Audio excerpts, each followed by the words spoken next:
Hi everybody, happy Wednesday. Are you ready to find out what happened with Percy and Auntie M? Well, let's find out.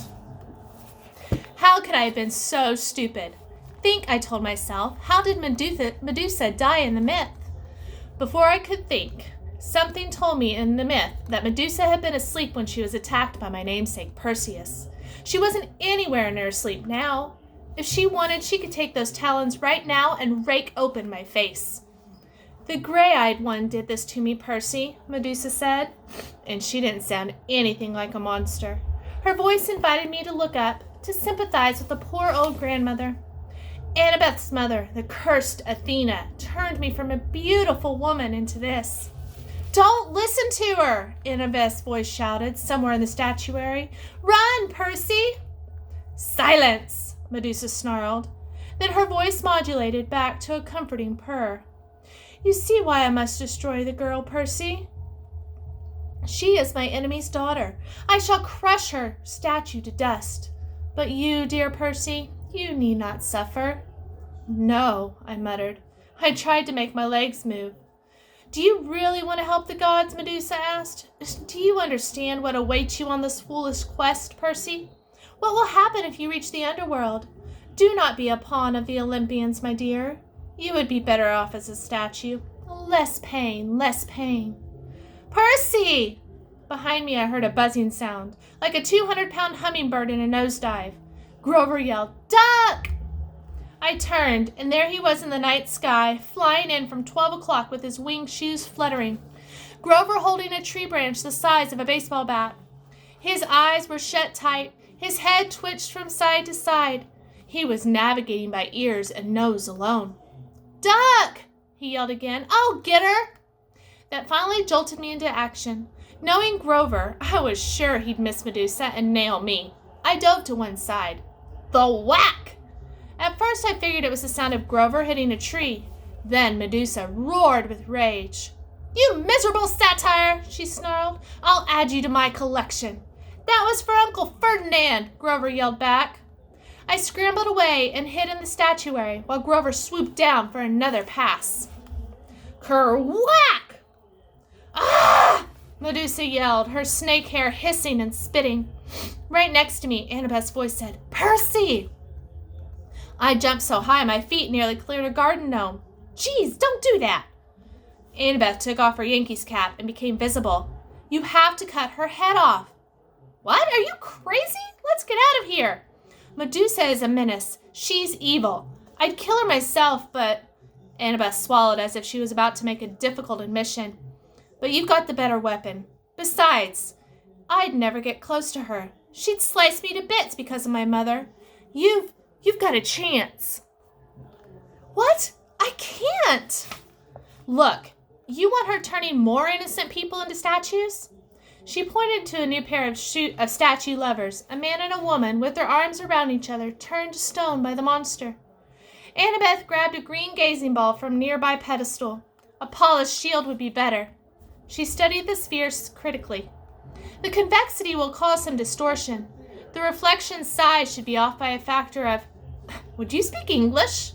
I am. She tossed me the glass ball. Just look at her in the glass. Never look at her directly. Hey, guys! Grover yelled somewhere above us. I think she's unconscious. Roar! Maybe not, Grover corrected. He went in for another pass with the tree branch. Hurry, Annabeth told me. Grover's got a great nose, but he'll eventually crash. I took out my pen and uncapped it. The bronze blade of riptide elongated in my hand. I followed the hissing and spitting sounds of Medusa's hair. I kept my eyes locked on the gazing ball, so I'd only catch a glimpse of Medusa's reflection, not the real thing. Then, in the greened tin glass, I saw her. Grover was coming in for another turn at bat, but this time he flew a little too low. Medusa grabbed the stick and pulled him off course. He tumbled through the air and crashed into the arms of a stone grizzly bear with a painful ugh. Medusa was about to lunge at him when I yelled, Hey! I advanced on her, which wasn't easy, holding a sword and a glass ball. If she charged, I'd have a hard time defending myself.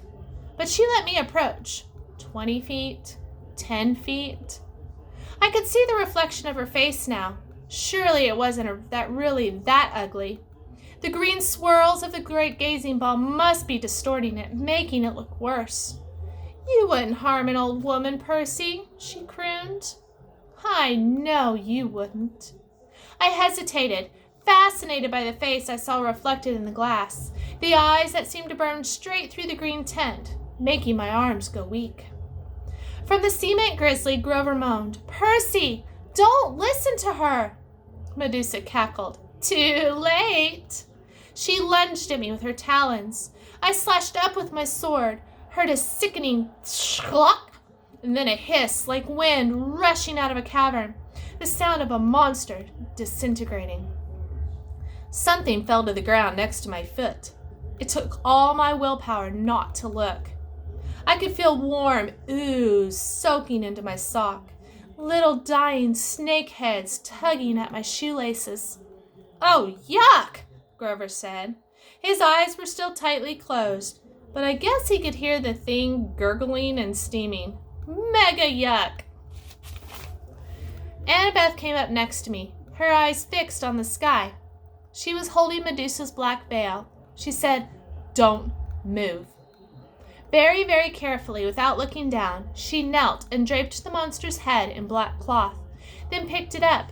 It was still dripping green juice. "Are you okay?" she asked me, her voice trembling. "Yeah," I decided, though I felt like throwing up my double cheeseburger. Why didn't the head evaporate?" "Once you sever it, it becomes a spoil of war," she said, "same as your minotaur horn. But don't unwrap the head. It can still petrify you." Grover moaned as he climbed down from the grizzly statue. He had a big welt on his forehead. His green rasta cap hung from one of his little goat horns, and his fake feet had been knocked off his hooves. The magic sneakers were flying aimlessly around his head. "The red bear," and I said, "Good job, man." He managed a bashful grin. "That was really fun." "Well, the hitting her with a stick part, that was fun. But crashing into the concrete bear, not fun."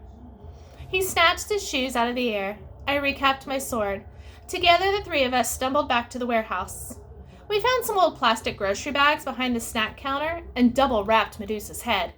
We plopped it onto the table where we had eaten dinner and sat around it too, way too exhausted to speak. Finally, I said, "So we have Athena to thank for this monster?" Annabeth flashed me an irritated look. "Your dad, actually. Don't you remember? Medusa was Poseidon's girlfriend. They decided to meet at my mother's temple. That's why Athena turned her into a monster. Medusa and her two sisters who had helped her get into the temple, they became the three Gorgons. That's why Medusa wanted to slice me up, but she wanted to preserve you as a nice statue. She's still sweet on your dad. You remind her of him."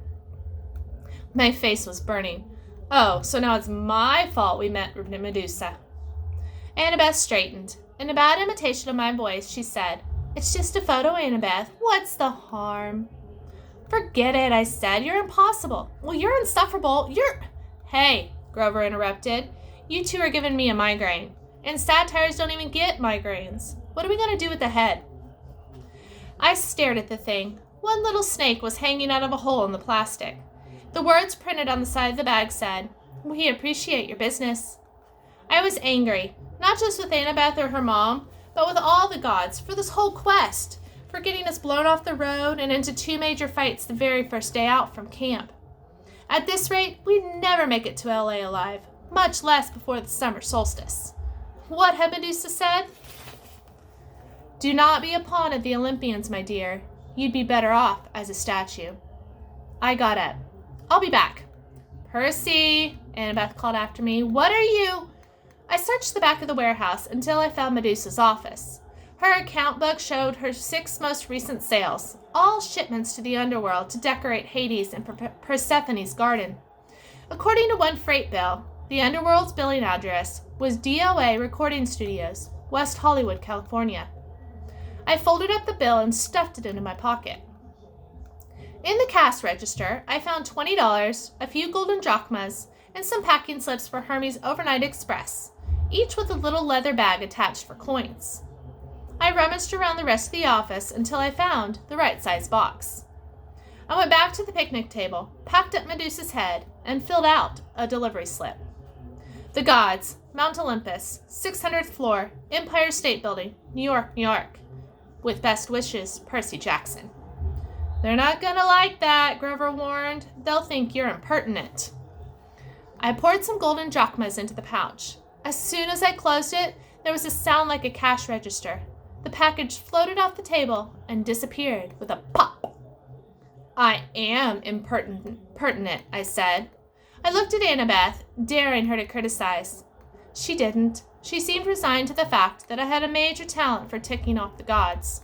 Come on, she muttered. We need a new plan.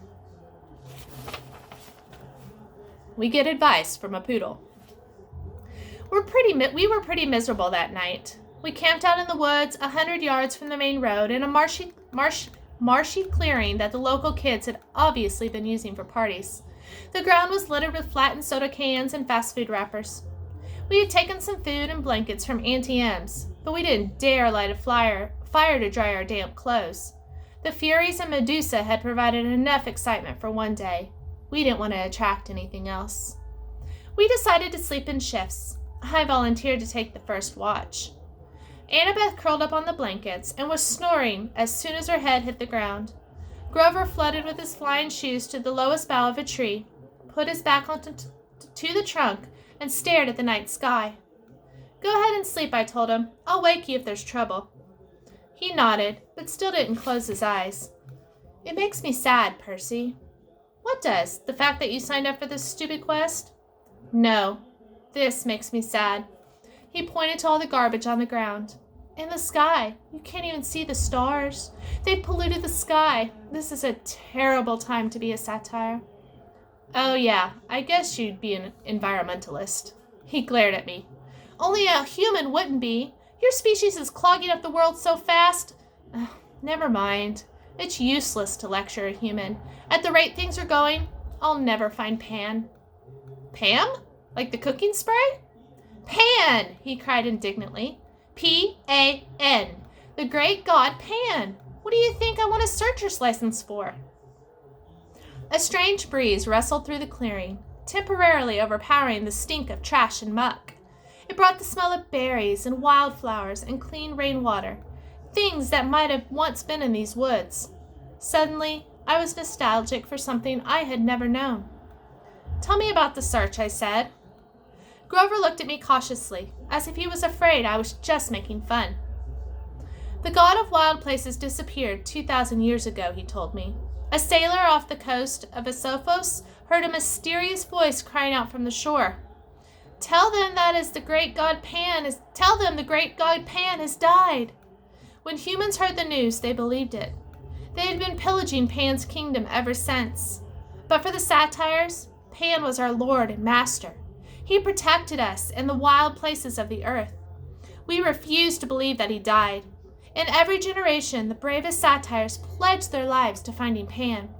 They searched the earth, exploring all the wild places, hoping to find where he's hidden and wake him from his sleep. And you want to be a searcher? It's my life's dream, he said. My father was a searcher, and my Uncle Ferdinand, the statue you saw back there. Oh, right, sorry. Grover shook his head. Uncle Ferdinand knew the risk, so did my dad. But I'll succeed. I'll be the first searcher to return alive. Hang on, the first? Grover took his reed pipes out of his pocket. No searcher has ever come back. Once they set out, they disappear. They're never seen alive again. Not once in 2,000 years? No. And your dad? You have no idea what happened to him? None. But you still want to go, I said, amazed. I mean, you really think you'll be the one to find Pan? I have to believe that, Percy. Every searcher does. It's the only thing that keeps us from despair when we look at what humans have done to the world. I have to believe Pan can still be awakened. I stared at the orange haze of the sky and tried to understand how Grover could pursue a dream that seemed so hopeless. Then again, was I any better? How are we going to get to the underworld? I asked him. I mean, what chance do we have against a god? I don't know, he admitted. But back at Medusa's, when you were searching her office, Annabeth was telling me... Oh, I forgot. Annabeth will have a plan all figured out. Don't be so hard on her, Percy. She's had a tough life, but she's a good person. After all, she forgave me. His voice faltered. What do you mean, I asked. Forgave you for what? Suddenly, Grover seemed very interested in playing notes on his pipes. Wait a minute, I said. Your first keeper job was 5 years ago, and Annabeth has been at camp for 5 years. Your first assignment that went wrong? I can't talk about it, Grover said, and his quivering lower lip suggested he'd start crying if I pressed him. But, as I was saying back at Medusa's, Annabeth and I agreed there was something strange going on with this quest. Something isn't what it seems. Well, duh. I'm getting blamed for sealing a thunderbolt that Hades took. That's not what I mean, Grover said. The kindly ones were sort of holding back, like Mrs. Dodds at Yancey Academy. Why did she wait so long to try to kill you? Then on the bus, they just weren't as aggressive as they could have been. They seemed plenty aggressive to me. Grover shook his head. They were screeching at us. Where is it? Where? Asking about me, I said. Maybe. But Annabeth and I, we both got the feeling they weren't asking about a person. They said, where is it? They seemed to be asking about an object. That doesn't make sense. I know. But if we've misunderstood something about this quest, and we only have 9 days to find the Master Bolt, he looked at me like he was hoping for answers, but I didn't have any. I thought about what Medusa had said. I was being used by the gods. What lay ahead of me was worse than petrification. I haven't been straight with you, I told Grover. I don't care about the Master Bolt. I agreed to go to the underworld so I could bring back my mother. Grover blew a soft note to his pipes. I know that, Percy, but are you sure that's the only reason? I'm not doing it to help my father. He doesn't care about me, and I don't care about him. Grover gazed down from his tree branch. Look, Percy, I'm not as smart as Annabeth. I'm not as brave as you, but I'm pretty good at reading emotions. You're glad your dad is alive. You feel good that he claimed you, and a part of you wants to make him proud. That's why you mailed Medusa's head back to Olympus. You want him to notice what you've done. Yeah, well, maybe satire emotions work differently than human emotions, because you're wrong. I don't care what he thinks. Grover pulled his feet up on the branch. Okay, Percy, whatever. Besides, I haven't done anything that's worth bragging about. We barely got out of New York, and we're stuck here with no money and no way west. Grover looked at the night sky, like he was thinking about that. How about I take first watch, huh? You get some sleep. I wanted to protest, but he started to play Mozart, soft and sweet. I turned away, my eyes stinging. After a few bars of Piano Concerto No. 12, I was asleep. We're going to stop there for today. But what do you think Grover and Annabeth were talking about? Do you think that the Furies were really looking for Percy? Or were they asking about something else? We'll have to find out next time. See you later. Bye.